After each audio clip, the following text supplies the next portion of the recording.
Good day everyone. Today we tackle about the pollution and destruction in our environment. So here are the reporters. Technological and industrial processes have led to the production of chemicals and byproducts that are harmful, toxic to living things. Such toxic chemicals have contributed to our global environmental pollution. What is pollution? Pollution is the introduction of harmful materials into the environment. These harmful materials are called pollutants. Pollutants can be natural, such as volcanic ash. They can also be created by human activity, such as trash or runoff, produced by factories. Pollutants damage the quality of air, water, and land. Pollution is the introduction of contaminants into the natural environment that cause adverse change. Pollution can take the form of chemical substances or energy, such as noise, heat, or light. Pollutants, the components of pollution, can be either foreign substances or energies or naturally occurring contaminants. Types of pollution: soil, radioactive, light, water, air, noise, and thermal. Soil pollution. So in the case of contaminants which occur naturally in soil, even when their levels are not high enough to pose a risk, soil pollution is still said to occur if the levels of the contaminants in soil exceed the levels that should naturally be present. Soil disturbances. Soil disturbance can generally occur in different forms. Biological disturbance such as overgrazing, which limits the plant's ability to harvest carbon dioxide and sunlight. Chemical disturbance, such as over-application of nutrients and pesticides, can disrupt the soil's full web functions. When the amounts of soil contaminants exceed natural levels, what is naturally present in various soil? So there are two main causes through which soil pollution is generated: the anthropogenic man-made causes and natural causes. So what is natural pollutants? Natural processes can lead to an accumulation of toxic chemicals in the soil. This type of contamination has only been recorded in a few cases, such as the accumulation of higher levels of perchlorate in soil from the Atacama Desert in Chile, a type of accumulation which is purely due to natural processes in arid environments. For the man-made pollutants, man-made contaminants are the main causes of soil pollution and consist of a large variety of contaminants or chemicals, both organic and inorganic. They can pollute in the soil either alone or combined with several natural soil contaminants. So man-made soil pollution is usually caused by the improper disposal of waste coming from the industrial or urban sources, industrial activities, and agricultural pesticides. Effect of soil pollution. While anyone is susceptible to soil pollution effects may vary based on age, general health status, and other factors, such as the type of pollutants or contaminant inhaled or ingested. However, children are usually more susceptible to exposure to contaminants because they come in close contact with the soil by playing in the ground, combined with lower thresholds for disease. This higher risk than for adults.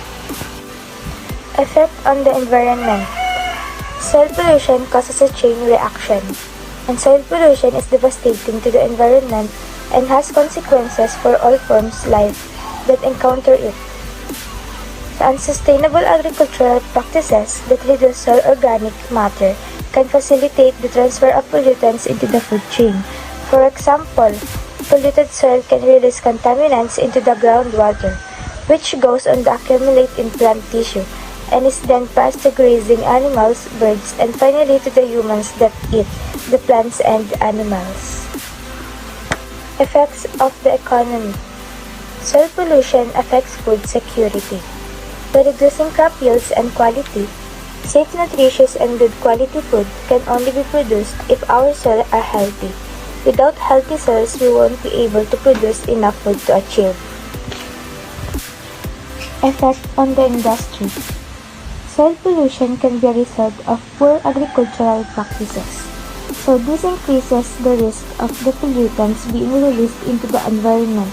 In many countries, intensive crop production has depleted the soil, jeopardizing our ability to maintain production in these areas in the future. Effects in our health. Soil pollution can put our health at risk. A significant proportion of antibiotics used widely in agriculture and human healthcare are released into the environment after being excreted from the organism to which they were administered. So these antibiotics can seep into our soils and spread throughout the environment. Effect on the society. Soil pollution affects everything. So the food we eat, the water we drink, the air we breathe, our health and the health of all the organisms on the planet is dependent on healthy soil. The nutrient content of a plant's tissues is directly related to the nutrient content of the soil and its ability to exchange nutrients and water with the plant's root. Radioactive pollution. The human activities that can release radiation involve activities with radioactive materials such as mining, handling, and processing of radioactive materials, handling and storage of radioactive waste, as well as the use of radioactive reactions to generate energy along with the use of radiation in medicine. It is estimated that about 20% of radiation we are exposed to is due to human activities. There are three types of radioactive: the continuous pollution, occasional pollution, and accidental pollution. For the continuous radioactive pollution is the type of pollution constantly coming from uranium mines, nuclear reactors, and test laboratories, where the radioactive contaminants are always present. Occasional radioactive pollution is the type of pollution that occurs during nuclear tests or during experimental tests on radioactive substances. And accidental radioactive pollution is the type of pollution that occurs when certain experiments involving dangerous substances fail, and the substances used for experimentation get out of control. There are two effects of radioactives: the effects on the environment and the effects on our health. Radioactive substances in the soil react together with the various nutrients, leading to the destruction of those nutrients, thus rendering the soil infertile and highly toxic. Cancer is the most dominant radiation-related disease. Others include leukemia, anemia, hemorrhage, a reduction in the lifespan leading to premature aging and the premature deaths, as well as others, such as cardiovascular complications. Noise pollution refers to the excessive amount of noise in the surrounding that disrupt the natural balance. Usually, it is a man-made, though certain natural calamities like volcanoes can contribute to the noise pollution. Noise pollution has several contributors, which include industry-oriented noises such as heavy machine and factories, transportation noises from vehicles and airplanes, construction noises, noise from social events like loudspeaker and firecrackers, household noise such as mixers, TV, washing machine. Effect of noise pollution to health: hearing loss, tinnitus, sleeping disorder, and hypertension. Effect of noise pollution to environment: loud noise affect not only humans but also pets. They can behave more aggressively if exposed to loud noises for a longer duration.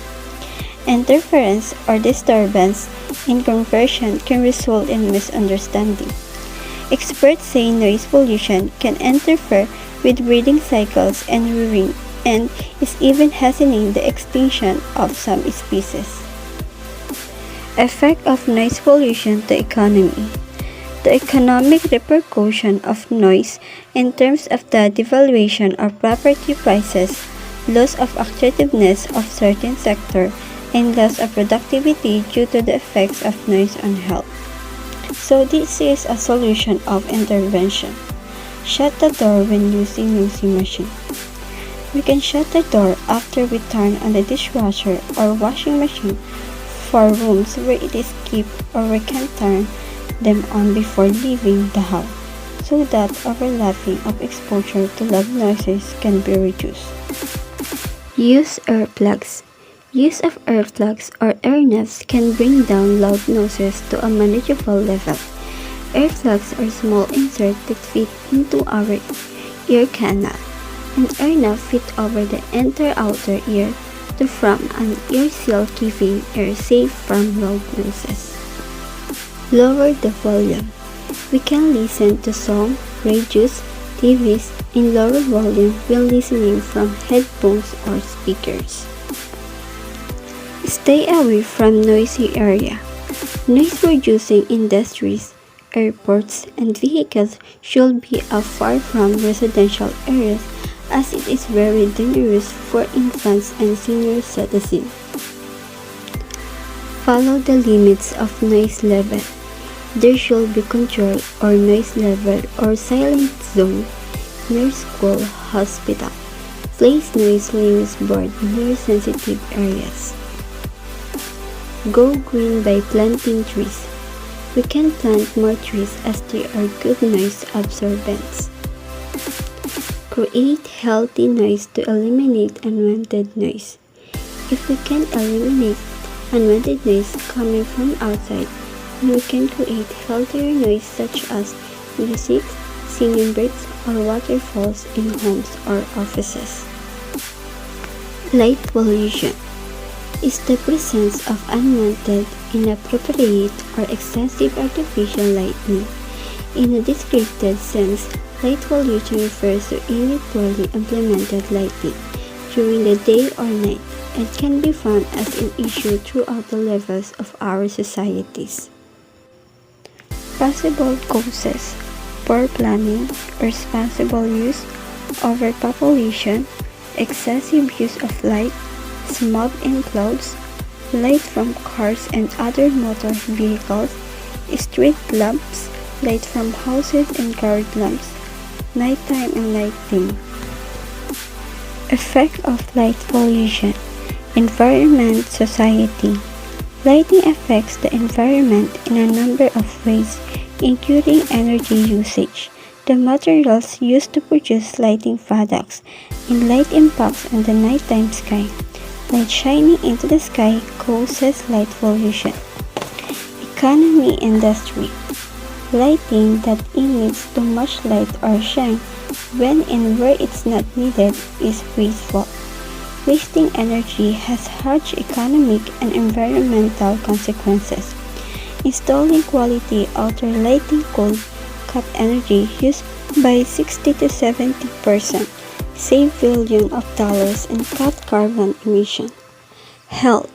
An increased amount of light at night lowers melatonin production, which result in sleep deprivation, fatigue, headache, stress, anxiety, and other health problems. Recent studies also show a connection between reduced melatonin levels and cancer. Thermal pollution is defined as a sudden increase or decrease in temperature of a natural body of water, which may be ocean, lake, river, or ponds by human influence. This normally occurs when a plant or facility takes in water from a natural resource and put it back with a altered temperature. Usually, these facilities use it cooling method for their machinery or to help better produce their products. It is the discharge of runoff heated water from an industrial process into the water bodies like streams, rivers, lake, or occasionally coastal ocean water, resulting in killing or injuring the organic organism. So here are the possible causes of thermal pollution. Water as a cooling agent and power, manufacturing industrial plants. Production and manufacturing plants are the biggest source of thermal pollution. These plants draw water from a nearby source to keep machine cool and then release back to the source with higher temperature. When heated water returns to the river or ocean, the water temperature rises sharply. When oxygen levels are altered in water, this can also degrade the quality of longevity of life in wildlife that lives underwater.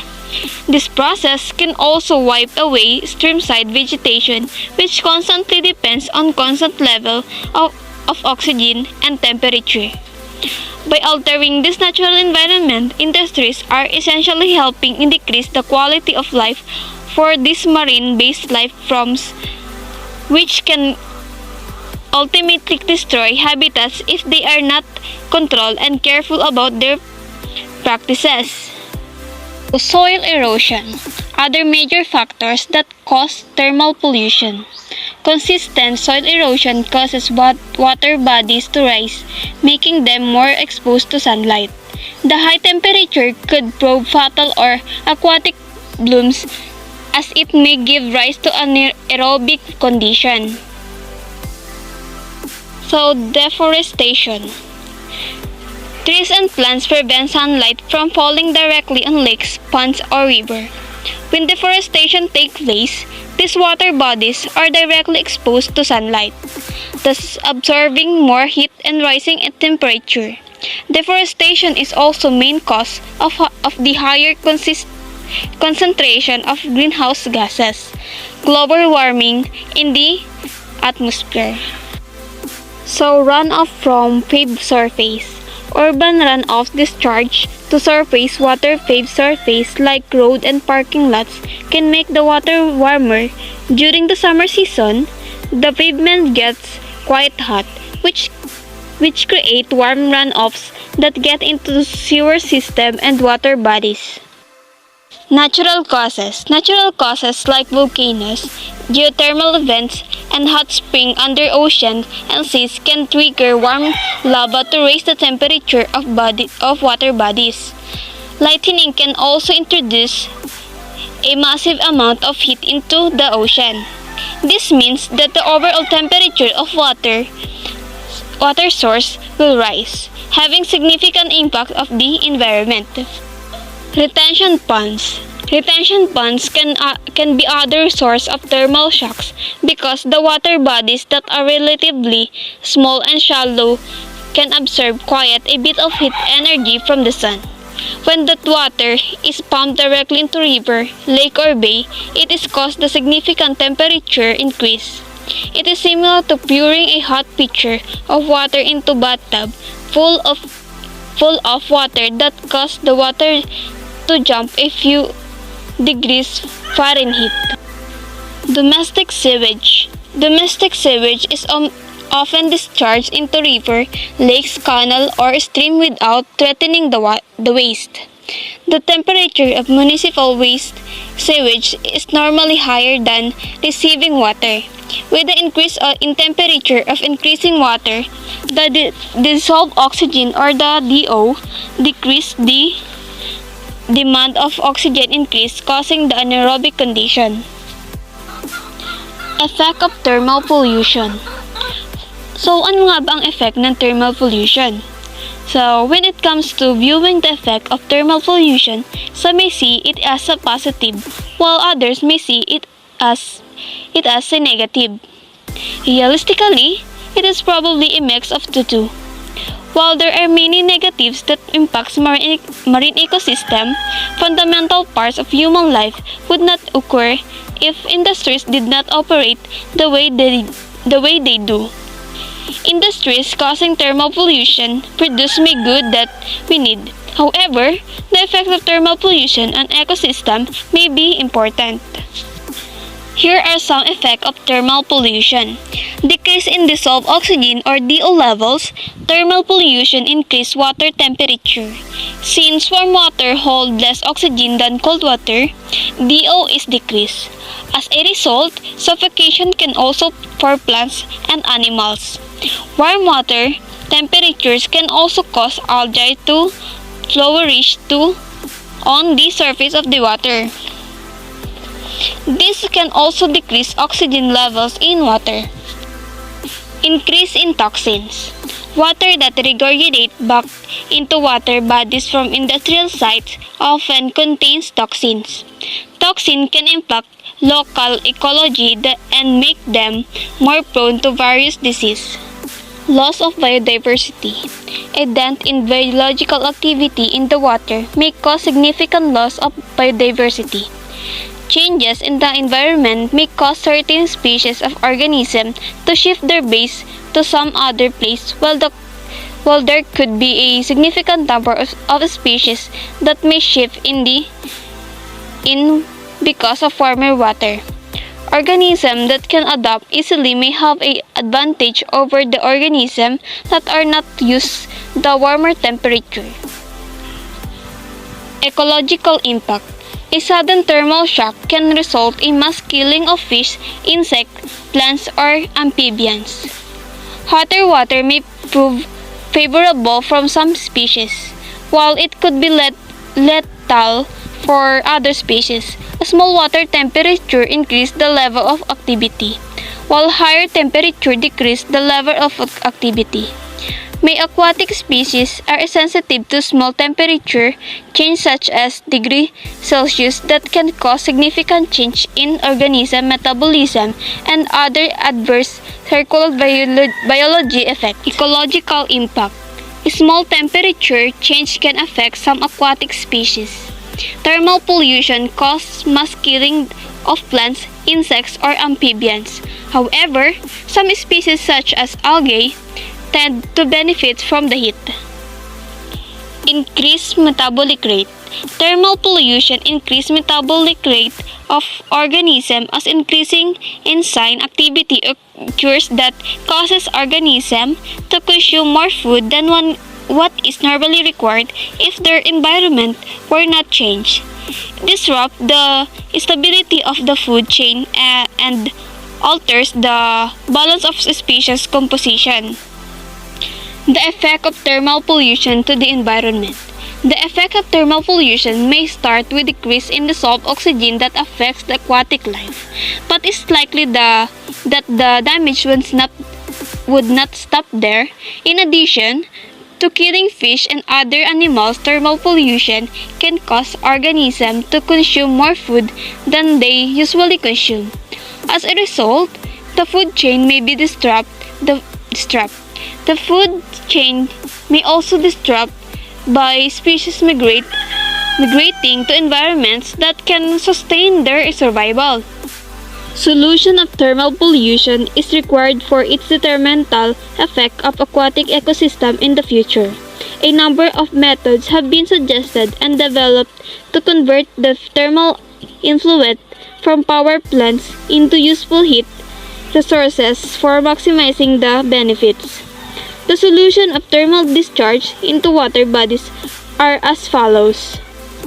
Solution of thermal pollution is required for its detrimental effect of aquatic ecosystem in the future.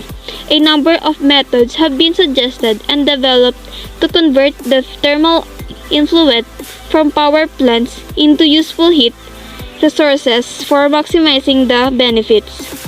The solution of thermal discharge into water bodies are as follows. Cooling ponds or reservoir are the simplest method of controlling thermal discharge. In the cooling ponds, heated influence on the surface of water maximize the dissipation of heat to the atmosphere and minimize the area of volume of water. This is the simplest and cheapest method that cools the water to a considerably low temperature.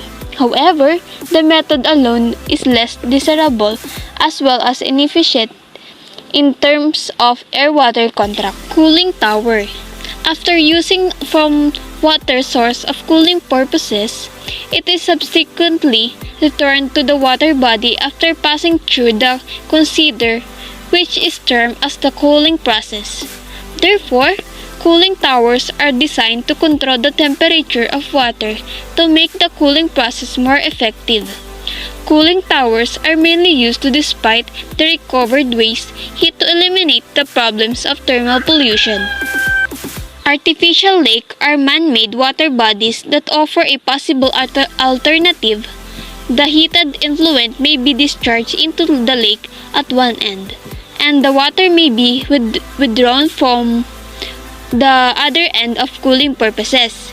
The heat is eventually dissipated through evaporation. However, these lakes have to be rejuvenated continuously. So let's proceed to water pollution. Water pollution can be defined as the presence of solid, liquid, or gaseous contaminants in such concentration that may alter the quality of water. Water pollution is defined as the addition to water of an excess materials or heat that is harmful to living organisms or which impair the beneficial use of water. Cause of water pollution. The principal source of water pollution resulting from exploration and production operations are domestic waste, dumping of household waste into water. Sewage system. Sewage is the term used for wastewater that often contains feces, urine, and laundry waste. Sewage is treated in water treatment plants and the waste is often disposed into the sea. Solid waste. Solid waste can cause blockage in flow of water. Industrial waste. Industrial waste containing paper, rubber, metallic, aluminum waste, etc. is drawn directly into water which pollutes water. Industrial waste is one of the biggest sources of water contamination. Many industrial sites produce waste in the form of toxic chemicals and pollutants, and some don't have proper waste management system in place. Sometimes, industrial waste is dumped into nearby freshwater system. Acid rain makes such as waters more acidic, which result in more aluminum absorption from soil, which is carried into lake and streams. That combination makes water toxic to crayfish, clams, and fish and other aquatic animals. So, acid rain. Industrial waste is one of the biggest sources of water contamination. Many industrial sites produce waste in the form of toxic chemicals and pollutants, and some don't have proper waste management system in place. Sometimes, industrial waste is dumped into nearby freshwater system. Acid rain makes such as waters more acidic, which result in more aluminum absorption from soil, which is carried into lake and streams. That combination makes water toxic to crayfish, clams, and fish and other aquatic animals. Aquatic plant. Water hyacinth as an aquatic plant causes pollution to water. It is long-lived plants which grows faster in bodies of water and absorb all essential nutrients from water, which is vital for marine organisms. So here are the effects of water pollution. Destruction of biodiversity, contamination of the food chain, lack of potable water, disease, infant mortality,